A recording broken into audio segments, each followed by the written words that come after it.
3 years since the catastrophic floods of June 2016, and unfortunately much work remains to be done to help those devastated by high waters. There's no debating that the recovery from the June 2016 storm has been a long, slow process, which continues today. Yeah, it's now been a little more than 1 year since the West Virginia National Guard took over the flood recovery efforts after the failures of the RISE West Virginia program were brought to light. Tonight, Eyewitness News reporter Kennie Bass breaks down the newest numbers on those efforts. Last year at this time, we did story after story, hearing from flood victims desperate for help from RISE West Virginia.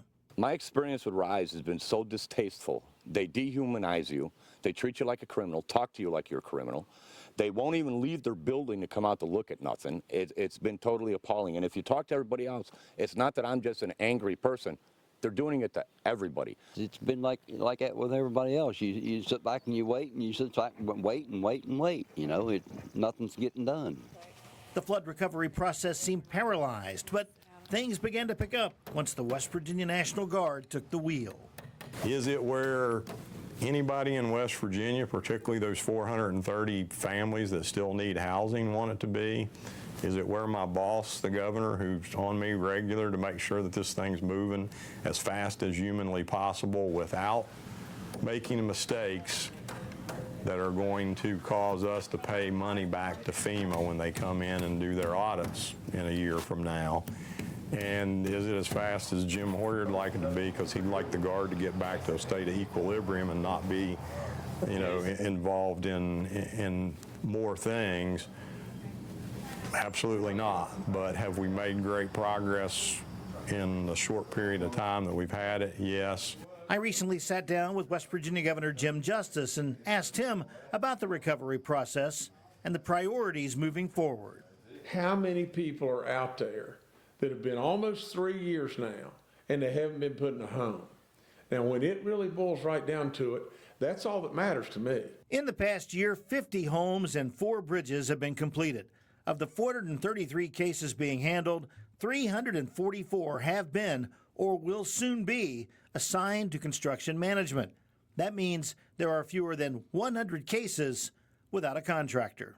I appreciate all the methodology, but what I want to see is I want to see these people in homes, and I want to see the last person of these 479 served. That's it. Even with 50 homes finished and another 25 under construction, the work is far from over. Another 266 cases require total reconstruction, with an additional 52 needing some sort of repair. There are 105 mobile home replacements still on the waiting list, with 10 cases undergoing the damage assessment process. West Virginia National Guard Adjutant General Jim Hoyer says he expects the work to continue for the next couple of years. That was Kennie Bass reporting. While all that work is going on, the intake process is still open, with West Virginia VOAD researching and reviewing more than 1,300 cases that were previously closed out. What's often lost in the stories about flood recovery is the collateral damage that is still affecting entire communities to this day. This is video shot from our Eyewitness News SkyTeam drone showing the Crossings Mall Bridge, which collapsed in that flood 3 years ago, shutting down the shops and restaurants for more than a year. Eyewitness News reporter Jessi Starkey tells us how business owners there are working to make an economic comeback. Love where you live. For Elk Valley, this phrase is more than just food for thought posted outside of the grocery store. It's their way of life, especially this time of year. It is almost indescribable. You can't appreciate the damage that water can do and how quickly it can be done until you've observed it. Andy Gary has observed it, and 3 years later, the imprint in her mind will never wash away. Her parents' home, the walls that held her childhood memories, were destroyed. Her business, Elk Valley Physical Therapy, had to take a back seat. I wouldn't realize the extent of the damage.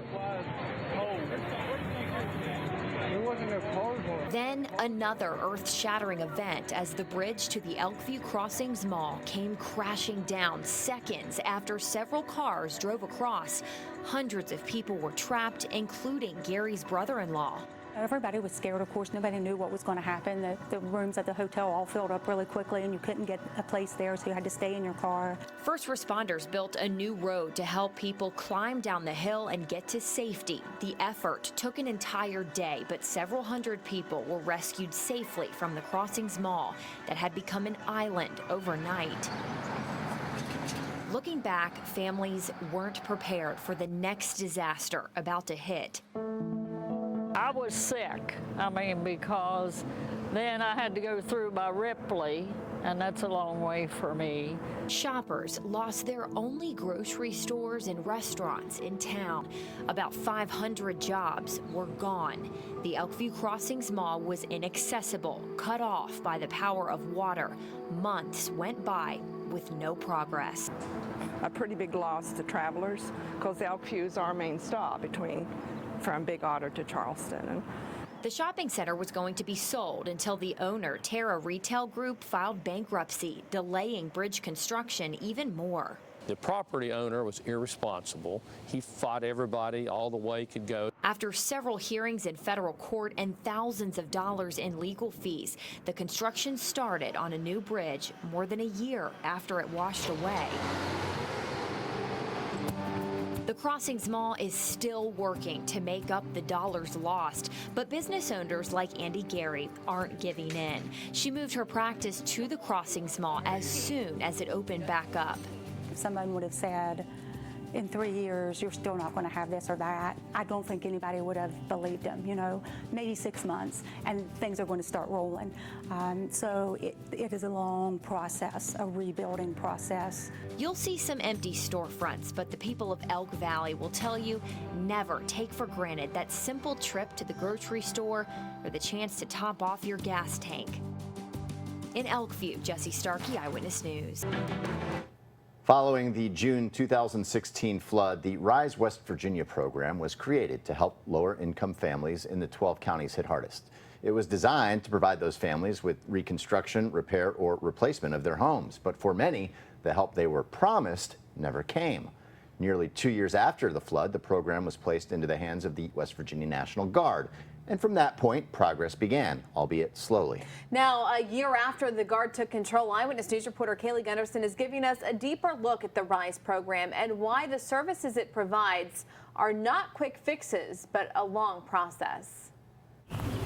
Before the tall grass and weeds. Once upon a time, it was a beautiful little home that she raised a family in.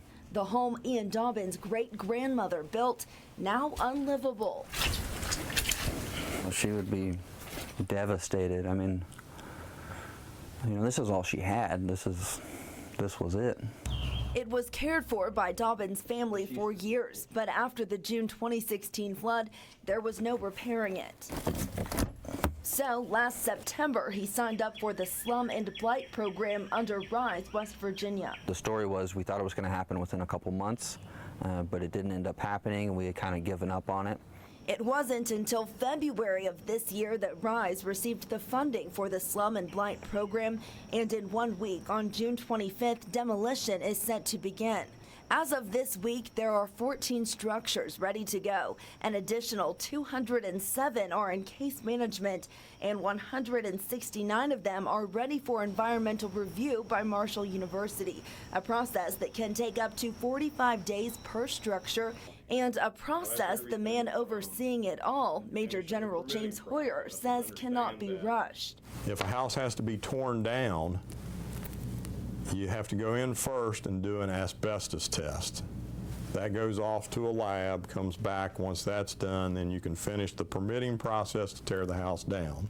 And the application process is still open for the Slum and Blight program and for RISE. We don't see, adding more numbers to the program as a negative thing. We think it's really positive because that means that we are doing what the program was intended to do, and that's help West Virginians get recovered from the flood 3 years ago. Public Affairs Officer Holly Nelson and her team visiting a construction site for a home being rebuilt under the RISE program in the same footprint as the original home.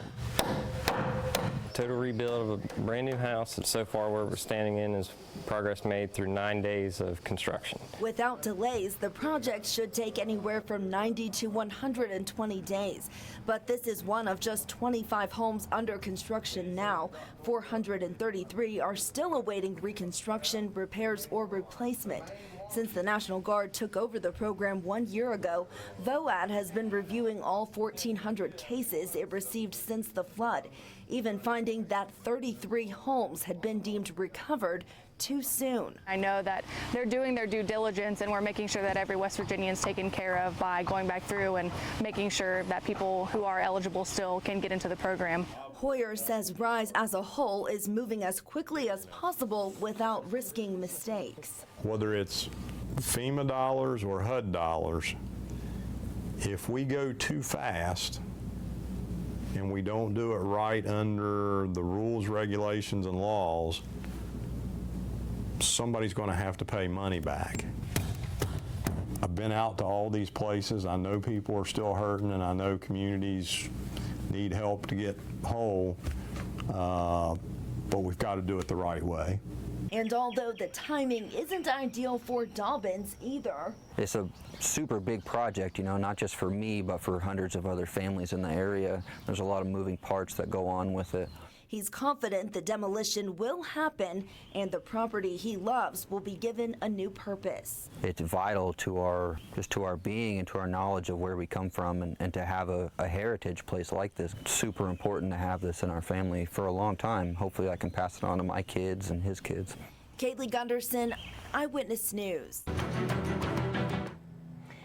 Sunday marks 3 years since the 2016 floods destroyed 2 Kanawha County schools. Ground is yet to be broken on Clendenin Elementary or Herbert Hoover High School, and frustrations among those who live along the Elk River continue to grow as projected opening dates for those schools have now been pushed back several times. Tonight, we continue our series looking at where West Virginians stand now, 3 years after the flood. Eyewitness News reporter Leslie Rubin speaks with students who will never truly go to a high school they can call their own about how their lives have changed since that day.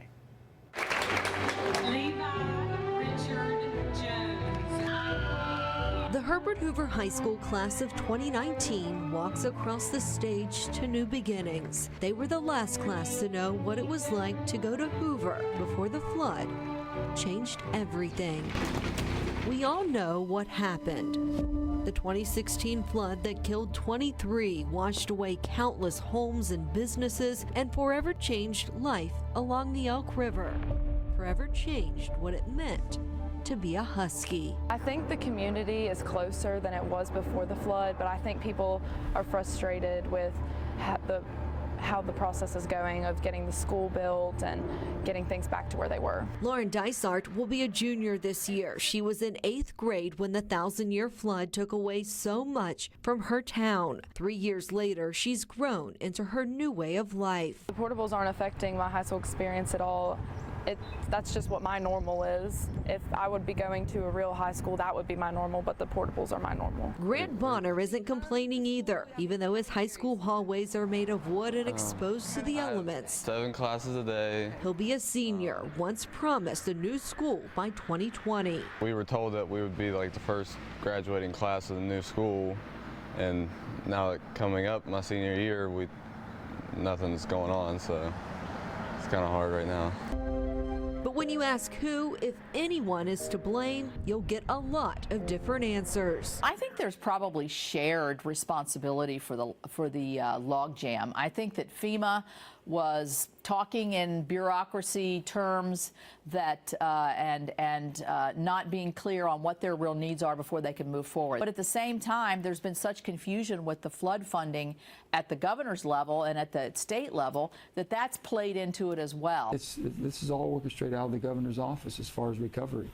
That's where it happens. So are you blaming Jim Justice? I'm not blaming anybody. I'm just blaming there has to be a rapid response of how we take care of people in the most vulnerable situations. Occasionally they'll blame the board and said they're not doing what they're supposed to, or they're holding up the project, but that's not true. It's actually following the guidelines and procedures and approvals. They all have dropped the ball. Laura Mullins is a frustrated parent fighting for answers. You're affecting the morale of the kids and the the hopefulness that they're ever going to get anything. The setbacks aren't a secret. The land to build the new Hoover still hasn't been bought. But Dr. Ron During says when dealing with federal money, you're met with a lot of challenges. If you don't meet those guidelines, if you don't cross your T's and dot your I's, in the end there could be payback, and that's not fair to the future of this district and the kids are in it, that 5 or 10 years from now they come back and say you owe us $10, $15, $20 million because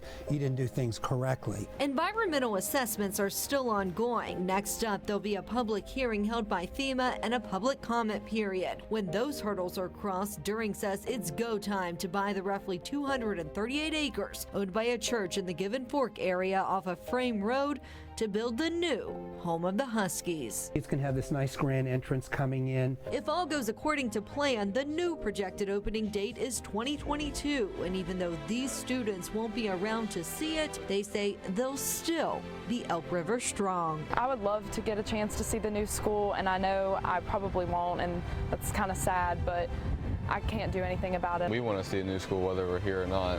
Just hopefully one day we'll see a brand new school up on the mountain. In Clendenin, Leslie Rubin, Eyewitness News.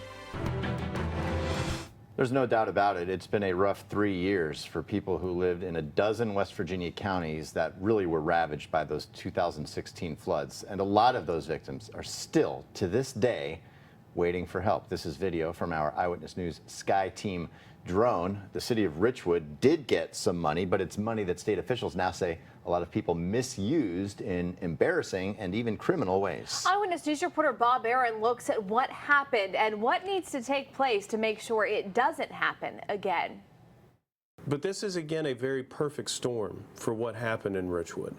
In a week where flooding remains a threat, the city of Richwood has become a symbol for what can go wrong with flood recovery. It got about $3 million in federal aid, but it doesn't have much to show for it. 3 years ago, after floodwaters ripped through the community of Richwood, it created a recovery team called an Incident Command Structure, or ICS, to handle flood recovery. An investigation by the Public Integrity and Fraud Unit of State Auditor J.B. McCuskey determined the city let the ICS become an example of greed and dysfunction. So they found themselves smack dab in the middle of a county with a vacuum, and they filled that vacuum with people that were in decision-making roles that used the guidance of the consultants to benefit themselves and their families and their friends. A federal investigation into flood recovery is still underway, and state embezzlement charges have been filed against former Mayor Bob Henry Baber and current Mayor and former Recorder Chris Drennan. Residents are frustrated by what the auditor called the city's negligent mismanagement of monies and the intentional redirection of those monies. They use the ICS to not only put together the project worksheets, but to actually manage the whole process and to handle distribution. They took an ICS and blew it up, put it on steroids. The auditor found flood recovery dollars were shifted to other expenses. Then Recorder Drennan picked up $45,000 over her normal city salary as an ICS employee on the city payroll. All of these 1,300 residents of Richwood that were expecting their town to get $3.1 million to benefit them, right? They're still in the same or similar places they were 18 months ago. The state investigation took that long. That audit recommends the state come up with a playbook for small communities so Richwood's mistakes won't be repeated in future disasters. The same audit says the state needs better oversight of communities getting FEMA funds. We're in the process of doing the playbook. We're in the infancy. We have the outline of what we're doing. Part of that is done in that we've developed our internal policy. The National Guard now has a flood czar role in recovery and is trying to beef up staff to deal with the paperwork end. Federal red tape makes for slow going, but the state has also created its own roadblocks that need changing. The most pressing thing for us right now is we've got to make some statutory changes related to purchasing laws that give us more flexibility in flood recovery. As Richwood residents know, after 3 years, the flood lasts long after the state of emergency ends. But you may have to become involved to avoid a repeat of Richwood's mistakes if a flood emergency hits your community. We need 1.8 million auditors, not just one auditor. We need the folks that live in the communities, holding their governments accountable, going to the meetings, making sure that the financial reports that are being presented to council make sense. And if they have questions, call somebody. In Richwood, where the call didn't come quickly enough, Bob Aaron, Eyewitness News.